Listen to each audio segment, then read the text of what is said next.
오늘도 하나님 앞에 찬송하고 기도하고 예배드릴 수 있어서 너무 감사합니다. 하나님 말씀 다니엘서 4장 17절을 보도록 하겠습니다. 이는 순찰자들의 명령대로요 거룩한 자들의 말대로이니 지극히 높으신 이가 사람의 나라를 다스리시며 자기의 뜻대로 그것을 누구에게든지 주시며 또 지극히 천한 자를 그 위에 세우시는 줄을 사람들이 알게 하려 함이라 하였느니라. 아멘. 오늘은 하늘 왕과 땅의 왕이란 주제로 하나님 말씀 같이 나누도록 하겠습니다. 이 땅에 있는 모든 권세는 하나님께서 허락한 것입니다. 비록 악한 왕들, 악한 사람들이 있어도 그 사람들은 악한 날에 쓰임이 있다라고 그렇게 말씀하고 계세요. 그래서 우리는 지금 다니엘서를 통하여서 선지서들의 가장 큰 주제는 하나님께서 다스리신다라고 하는 여호와의 통치입니다. 그리고 그 통치를 제대로 하지 아니할 그들이 받지 아니할 때 하나님이 그들에게 심판하시고 또 믿는 자들을 회복하시는 그런 심판과 구원으로 그렇게 선지서들이 되어 있어요. 특별히 이 다니엘서는 역시 하나님의 통치, 열국에 대한 통치도 이야기하시지만 우리에게 세상에서 믿음으로 어떻게 살아갈 것인가 라고 하는 것을 우리에게 계속적으로 말해줍니다. 그래서 청소년이었던 그런 다니엘이 이방 땅에 끌려갔지만 세상의 것들을 목표로 하지 않냐고 하나님 앞에 뜻을 정하여서 살아가는 것, 어린아이도 나이 든 사람도 누구든지 하나님 앞에 뜻을 세우면 하나님이 도와주시고 은혜를 주신다라는 것을 우리에게 도전하고 있어요. 그리고 이방 왕, 이 바벨론 왕을 통하여서 하나님이 여전히 통치하신다라는 것을 지금 말하고 있어요. 그래서 이 세상의 나라들을 하나님이 누구에게든지 원하는 대로 다 주시고 또 행하시는 것을 이 바벨론의 느부갓네살 왕을 통하여서 말씀하고 있습니다. 이미 하나님은 느부갓네살의 꿈을 통하여서 하나님이 그 신상들을 보여주셨고 그 나라 바벨론을 이어가면서 페르시아의 나라 그리고 그리스의 나라 로마의 나라들이 이어질 것을 머리에 금과 또 발에 철과 진흙으로 그 신상을 보여주면서 이야기를 했어요. 그리고 3장에서는 이 다니엘의 친구들이 금신상으로 그러니까 2장을 넘어가면서 하나님이 분명히 돌로 하나님께서 태산을 큰 돌로 그 신상들을 무너뜨릴 것이다. 세상 나라를 무너뜨리고 영원한 무너지지 않는 나라를 세울 것이다 라고 하는 그런 해석을 받았음에도 불구하고 3장에 가면 두라평원에 30m 높이에 3m의 두께로 그렇게 금신상 자기 느부갓네살 왕의 신상을 세운 것을 알게 됩니다. 분명히 하나님의 계시로 이와 같은 나라들을 하나님이 깨뜨리신다라고 했는데 그는 그 말에 정면으로 도전하여서 그렇게 신상을 세우게 되었고 그곳에 모든 사람들 관원들을 그곳에 불러 모아서 그 금신상에 절하지 않으면 죽인다. 우상이냐 생명이냐라고 그렇게 지금 하고 있는 내용의 이 바벨론에서 이 다니엘의 친구들이 그리 아니하실지라도 우리는 하나님만 섬기겠습니다 라는 그런 신앙의 고백을 그가 이 풀무불 가운데서 경험하게 된 것이죠. 자, 오늘 이제 4장에 와서 또 한 번의 꿈을 꾸게 됩니다.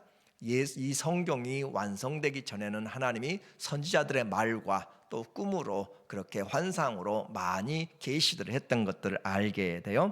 그래서 이 4장에서는 왕이 그 큰 나무가 되어서 모든 열국이 그 안에서 먹고 마시며 쉬었는데 그 나무가 어느 날 갑자기 다 잘라지게 됐고 그리고 그가 버림받게 되었다. 그리고 나중에 돌아오게 되는 그런 내용을 오늘 말씀하고 있습니다. 그래서 이 4장에서는 다니엘 4장은 특별히 강조하는 것이 하나님의 주권에 대한 부분에서 1절부터 3절까지는 이 느부갓네살 왕이 회복된 정신병이라고 그렇게 학자들이 이야기하는데 그 정신병에서 회복된 뒤로 하나님이 이와 같은 분이시다라고 1절부터 3절까지 이야기하시고 또 이야기하고 마지막에 부분에서 오늘 본문 마지막에도 다시 한번 하나님이 이와 같이 열국을 다스리시는 그 하나님이시다라고 하면서 머리에 그리고 끝에 그걸 양과식이라고 이야기하죠. 그렇게 해서 하나님이 누구신가를 우리에게 이방인의 그런 눈에서 보여주고 있어요. 이제 왕의 이 꿈에 대한 것을 우리가 보게 될 건데, 왕이 어느 날 자기가 이루어 놓은 커다란 제국을 바라보았습니다. 역사상의 아시리아, 그리고 첫 번째 세계 대제국이죠, 아시리아. 그 다음에 뒤이어간 것이 바로 이 바벨론. 여기 바벨론은 신바벨론을 이야기해요. 그래서 신바벨론의 가장 핵심이었던 왕이 바로 이 느부갓네살 왕입니다. 그가 이루어 놓은 것들을 다 보니까 어마어마한 대륙을, 그리고 어마어마한 땅들을 정복하고 다스리고 있는 자기 만족에 있었어요. 그런데 그가 꿈을 꾸었습니다. 7절에 보니까, 4절에 보니까, 나 느부갓네살이 내 집에 편히 있으며 내 궁에서 평강할 때에, 그러니까 1절부터 3절까지 이와 같이 내가 하나님의 은혜로 돌아왔다라고 하시면서 과거의 내용을 다시 회상하는 것으로 시작하는 거예요. 그래서 그가 평안히 거할 때 한 꿈을 꾸고 그로 말미암아 두려워하였으니 곧 내 침상에서 생각하는 것과 머릿속으로 받은 환상으로 말미암아 번민하였었노라. 그래서 그가 또 한 번의 꿈을 꿨는데 그것이 너무너무 자기를 괴롭겠다라고 하는 거예요. 그런데 2장에서는 꿈을 꿨는데 꿈을 잊어버렸습니다. 그러면서 그 지혜자들에게 꿈을 이야기해주고 해석을 해달라 그렇게 요청했었고, 오늘 이제 4장에서는 꿈을 꾸고 꿈은 기억나는데 해석을 지금 해달라라고 그렇게 이야기해요. 그러면 우리는 꿈을 주시는 분도 하나님이시고 꿈을 해석하시는 분도 하나님이시란 것을 우리에게 이미 이야기했고, 또 그 지혜자들, 박수들이 세상의 왕들 중에서 어느 누구도 꿈도 말하지 않고 꿈을 해석해 달라는 사람은 없습니다 라고 했더니, 이제는 꿈은 이야기해 주는데 해석을 하라 라고 그렇게 이야기해요. 하나님이 감추시면 아무리 뛰어난 사람들 어느 누구도 풀 수가 없는 일들이죠. 그래서 7절에 보니까, 7절에 그때 박수와 술객과 갈대아 술사와 점장이가 들어왔으므로 내가 그 꿈을 그들에게 말하였으나 그들이 그 해석을 내게 알려주지 못하였느니라. 많은 사람들, 그것으로 밥 먹고 살아가는 사람들, 그런데 그 많은 사람들이 바벨론의 왕이 꾼 꿈을 이야기를 해도 아무도 해석을 하지 못한다. 하나님이 막으시면 도무지 문이 열리지 않는 것이에요. 그리고 또 하나님이 입을 여시면 나귀도 말을 하게 되는 것이에요. 그래서 하나님이 이 모든 피조세계, 창조세계 하나님이 하신다. 그래서 세상에 날고 기고 무엇을 하여도 하나님이 닫으시면 아무것도 할 수 없고, 어느 아침에 귀가 들리지 않고 어느 아침에 또 눈이 보이지 않고 어느 아침에 자기 마음대로 할 수가 없는 일들이죠. 그래서 내가 잘나서가 아니라 하나님이 그냥 허락해 주신 범위 안에서 우리가 살아가고 있음을, 그것을 기억하는 것이 겸손인 것이죠. 오늘 이 4장에서도 가장 많이 하나님 심판의 원인으로 보는 것이 바로 교만이었습니다. 하나님이 은혜를 주고 지금 이 열방을 하나님 심판하기 위해서, 심지어 하나님이 택한 유대 백성까지 심판하기 위해서 더 죄 많은 지금 바벨론을 들어서 쓰고 있는데, 그들은 교만하고 우쭐하였고 자기들이 잘났다라고 하는 것이에요. 그래서 하나님 앞에 겸손하지 않으면 망하게 된다. 하나님이 주시는 꿈은 세상이 알지 못하게 되고, 그리고 그 꿈 이야기가 10절부터 17절까지, 그래서 그가 장래일을 생각할 때 이 중앙에 커다란 나무가 자라기 시작했습니다. 이 땅 가운데서 하나의 나무가 자라는데 무럭무럭 자라더니 하늘까지 이르렀다라는 거예요. 그래서 땅에서도 또 멀리서도 누구든지 그 나무를 볼 수 있을 만큼 큰 나무가 되었고, 그리고 그 나무에서 나오는 열매, 그 나무의 그늘, 거기서 새들도 깃들고 모든 동식물들도 거기서 나오는 열매도 산다. 곧 모든 열방들이, 지금 백성들이 이 느부갓네살의 통치하에 있다라는 것을 영적으로 보여주고 있는 것이죠. 그런데 그와 같이 지금 자라고 있는데 갑자기 한 순찰자, 그 원래 뜻으로는 깨어있는 자, 그래서 그 순찰자가 나타나더니 말을 하는 거예요. 이 나무를 완전히 잘라버려라. 그래서 밑둥이만 남겨놓고 구루터기만 남겨놓고 다 잘라버려라 라고 그렇게 말씀하게 되는 거죠. 15절에 보니까 깨어있는 자, 그러나 그 뿌리에 구루터기를 땅에 남겨두고 쇠와 놋줄로 동이고 그것을 들풀 가운데 두어라. 그것이 하늘 이슬에 젖고 땅의 풀 가운데서 짐승과 더불어 제 몫을 얻으리라. 또 그 마음은 변하여 사람의 마음 같지 아니하고 짐승의 마음을 받아 7대를 지내리라 라고 그렇게 이야기해요. 그래서 사람들이 쌓아놓은 바벨탑 그렇게 높이 올라가고 호화롭게 되고 무너지지 않을 것 같아도 하나님이 흔들면 다 무너지는 것이고, 그래서 시편 127편 1절에 있는 것처럼 여호와께서 집을 세우지 아니하시면 집을 세운 자의 수고가 다 헛되고, 하나님이 성을 지키지 아니하시면 아무리 애쓰고 파수꾼이 날새고 해도 어느 날 갑자기 무너지게 되는 것, 하나님이 세우지 않는 것은 다 무너진다라는 거죠. 그래서 이 왕이 지금 마음이 변화해서 사람의 마음 같지 않고 짐승의 마음을 받았다. 자, 우리가 살아가면서 어떤 마음으로 사느냐 이 말이에요. 어떤 마음으로? 우리는 자기 자신의 육신의 마음을 가지고 살고, 그러나 우리는 그리스도 예수를 믿음으로 우리 안에, 고린도전서 2장 16절에 보면 너희 안에 너희가 그리스도의 마음을 가졌노라라고 그렇게 이야기해요. 예수님을 믿는 것은 예수님의 생명을 우리가 얻었다는 것이고, 그 생명은 그의 마음인 것이죠. 그렇죠? 원숭이 생명은 원숭이의 마음으로 사는 것이고, 개의 생명은 개의 마음으로 사는 것이고, 하나님의 자녀들은 하나님의 마음. 그래서 너희가 그리스도의 마음을 가졌노라라고 그렇게 이야기하므로 우리가 그리스도의 생명의 은혜를 가지고 살아가는 거예요. 그래서 그 마음을 우리가 아는 것, 그 마음이 성장하고 장성하고 하는 것이 우리가 온전한 그리스도인으로 자라가는 것이죠. 그런데 이 왕이 짐승의 마음을 받아, 우리는 이런 부분이 바로 말씀하기를 정신병의 일종인데 수화망상이라고 이야기합니다. 짐승 숫자에 될 화자죠. 그래서 수화망상, 내가 짐승과 같다 그런 마음으로. 그래서 이건 지금도 나타나는 병들이에요. 어떤 사람은 원숭이처럼 행동해요. 원숭이처럼 그렇게 하고, 어떤 사람은 자기가 이렇게 이 사람은 지금 소같이 여기졌다. 소의 마음을 들에서 젖고 소들과 함께 살면서, 그래서 이 느부갓네살 왕의 정신이 바로 이와 같이 정신병이, 사람은 사람인데 모습은 사람인데 마음은 소와 같은 마음으로 같이 생활하면서 정신이 놔버린 것을 말하고 있는 거죠. 그와 같이 그가 7태를 살게 된다. 어떤 마음으로 살고 있는가? 우리는 그리스도의 마음, 그러나 이런 그리스도의 마음이 없으면 전도서 9장에도 우리에게 말하기를 우리가 미친 마음을 품고 산다. 일평생 미친 마음을, 그러니까 나는 정신을 차리고 산다고 생각해요. 그러나 하나님 보았을 때는 우리는 일평생 미친 마음을 품고 살다가 다 사라지는 것이에요. 하나님이 우리에게 그리스도의 마음을 주셨을 때 그때 우리는 새롭게 살아가는 거죠. 이제 그 꿈을 주시고 그 일들을 지금 경고로 주셨어요. 그래서 다니엘은 이 총명한 왕이 올바로 서기를 원한 것이죠. 그래서 신앙인이 되기를 원합니다. 꿈의 해석은 바로 그 큰 나무가 바로 당신입니다, 왕입니다 라는 거죠. 그러나 왕의 교만으로 인하여서 하나님이 7년간 심판하시고 그 보좌에서 그가 쫓겨나서 들짐승처럼 버림받을 것이다. 22절에 보니까 말하기를 왕이여 이 나무는 곧 왕이시라. 이는 왕이 자라서 견고하여지고 창대하사 하늘에 닿으시며 권세는 땅끝까지 미침이시니이다.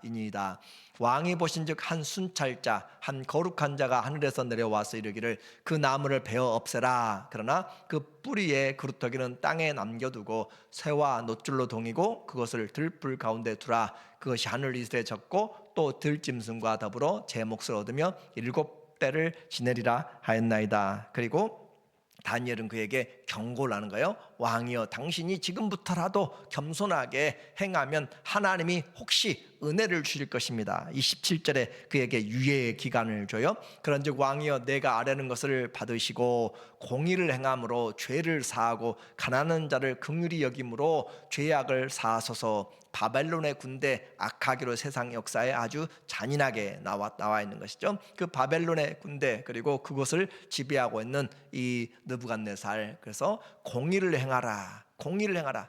폭력이 가진 자가 다 왕이 아니란 거죠. 그래서 공의를 행함으로 하나님의 나라는 공평과 의로움이시죠. 그 공평을 행하라. 죄를 사하고 가난한 자를 긍휼히 여김으로 죄악을 사소서. 그에 쌓아놓은 것들이 그렇게 죄가 점점 쌓여져 가고 있기 때문에 삶을 바꾸라 하는 거예요. 삶을 바꾸라. 회개하는 삶을 살라. 그리하면 왕의 평안함이 혹시 장관이다 하니라. 마지막 경고였죠. 살 수 있는 길이었어요. 그런데 이 말씀을 들을 때만 번민하였지, 우리가 사도행전에서 베스도나 또 벨릭스나 그 바울의 말을 들을 때는 마음에 근심했고, 헤롯 안티파스도 세례 요한의 말을 듣고 마음에 그 두려움을 느꼈지만 그러나 목을 잘라내는 것처럼 그렇게 마음에 근심이 있지만, 빌라도도 예수님이 무죄한 걸 알지만 그러나 그의 권세를 위하여서 무시하고 사형 판결을 내린 것처럼, 그러나 하나님의 말씀을 듣고도 삶이 삶으로 행동으로 나타나지 않으면 아무런 유익이 없습니다. 그래서 다니엘의 경고를 듣고 그 유예 기간을 잊어버리고 살다가 그는 갑자기 1년이 지나서 이와 같은 일이 찾아오게 된 것이에요. 30절에 보면 말하기를 나 왕이 말하 이르되 이 큰 바벨론은 내가 능력으로 권세로 건설하여 나의 도성으로 삼고 이것으로 내 위엄의 영광을 나타내는 것이 아니냐 하였더니, 이 말이 아직도 나 왕의 입에 있을 때 하늘에서 소리가 내려 이르되 느부갓네살 왕아 내게 말하노니 나라의 왕위가 내게서 떠났느니라. 하늘의 왕이 진정한 왕이시고 이 땅의 왕들 하나님 앞에서 어떻게 살아야 될지를 말씀하고 있는 거죠. 그래서 하늘의 왕이 세상 왕을 택하여서 세울 때 공의를 행하고 선한 관원이 되라라고 하는 거예요. 이제 다니엘과 이 선지서들은 이 세상 열방을 누가 통치하시는지 32절에서 다시 한번 이야기합니다. 내가 사람에게서 쫓겨나서 들짐승과 함께 살면서 소처럼 풀을 먹을 것이요 이와 같이 7대를 지나서, 그래서 이 소처럼, 그래서 느부갓네살 왕의 그려놓은 벽화들을 보면은 사람의 모습으로 소처럼 그렇게 네 발로 있는 모습을, 긴 수염에 있는 모습을 여러분이 아마 보실 수가 있을 거예요. 지극히 높으신 이가 사람의 나라를 다스리며 자기의 뜻대로 그것을 누구에게든지 주시는 줄을 알기까지 이르리라. 정신적인 그 질병이 찾아오게 됨으로써 별궁에 갇혔든지 따로 그렇게 아무도 그와 사람의 마음이 아니기 때문에 왕직을 그대로 수행할 수가 없었다라고 하는 거죠. 기회가 있을 때 우리가 지금이 바로 은혜 받을 만때요, 지금이 바로 구원의 때라라고 이야기해요. 느부갓네살 왕에게 그와 같은 기회를 놓쳐버렸을 때 그는 7년의 이런 짐승과 같은 삶을 살았습니다. 우리에게도 기회가 될 때, 그래서 우리에게 다 모든 걸 잃어버리기 전에, 모든 것을 다 놓쳐버리기 전에 하나님 앞에 기회인 것을 알고, 그런데 이와 같은 일을 통하여 고대 이 기록에는 이런 일들이 요세푸스가 따로 인용하여서 기록한 내용들이 있고, 그렇지만 그들의 역사에는 이런 내용들을 그렇게 새겨놓지 않았습니다. 마치 우리에게 역대기에는 열왕기에 나타나 있는 다윗의 밧세바의 사건이라든지 부정한 일들을 삭제하고 왕의 선한 행실들만 기록한 것처럼, 그렇게 자기 왕들, 자기 나라의 치세들을 세우기 위해서는 약점들을 감춰놓는 그런 기회들이죠. 이제 우리는 결론적으로 하나님이 부르실 때, 말씀이 들려질 때 우리에게는 기회라라고 하는 거예요. 말씀이 내게 들려질 때가 기회다. 내가 어떤 상황이 있든지 하나님의 말씀이 들려진다면 주님 앞에서 겸손하게 살아야 될 필요가 있습니다. 성경은 하나님이 이 온 세상의 주인일 뿐만 아니라 내 인생의 주인이라는 것을 크게만 볼 것이 아니라 지금 작게 내 안에서부터 주님이 왕이 된, 그리스도가 된 삶, 그것이 바로 성탄이 오셔서 온 세상의 주와 그리스도가 나신 것이잖아요. 주님이 바로 우리의 주라고 하는 거예요. 구세주라는 거죠. 그래서 이와 같은 보이지 않아도 지금 그 하나님 앞에서 성경에 전체적으로 우리에게 말하는 바, 우리에게 인자를 행하며, 그렇죠, 인자를 행하며 또 겸손히 내 하나님과 동행하는 것이 아니야. 공의를 행하고 인자를 행하고 겸손히 내 하나님과 동행하는 것이 하나님이 우리에게 원하는, 사람들에게 원하는 행위다. 천천의 강수 같은 그런 번제가 아니라 하나님이 우리에게 원하는 것은 우리의 삶으로 거룩한 삶을, 하나님 받으시기 합당한 삶을 사는 것. 오늘도 우리에게 주어진 삶에서 인자, 사랑을 행하고 공의를 행하고 겸손하게 하나님 앞에 행하는 그런 믿음으로 승리하여 나가기를 예수님의 이름으로 축원합니다. 아멘. 하나님 아버지, 하늘의 왕이 오늘 내게 그리스도와 주와 왕으로 오셨습니다. 주님, 우리에게 그리스도의 마음을 주셨는데 짐승처럼 살지 않도록 도와주시고 하나님 앞에서 늘 겸손함으로 너희는 내 멍에를 메고 내게 배우라. 겸손하신 주님, 우리 안에 오셔서 하늘 보좌를 버리시고 비우시고 사람과 같이 낮아지시고 죄인과 같이 되시며 죽기까지 순종하였던 것처럼 오늘도 우리 안에 그리스도를 닮아가는 놀라운 은혜가 있게 하여 주시옵소서. 예수님의 이름으로 기도합니다. 아멘.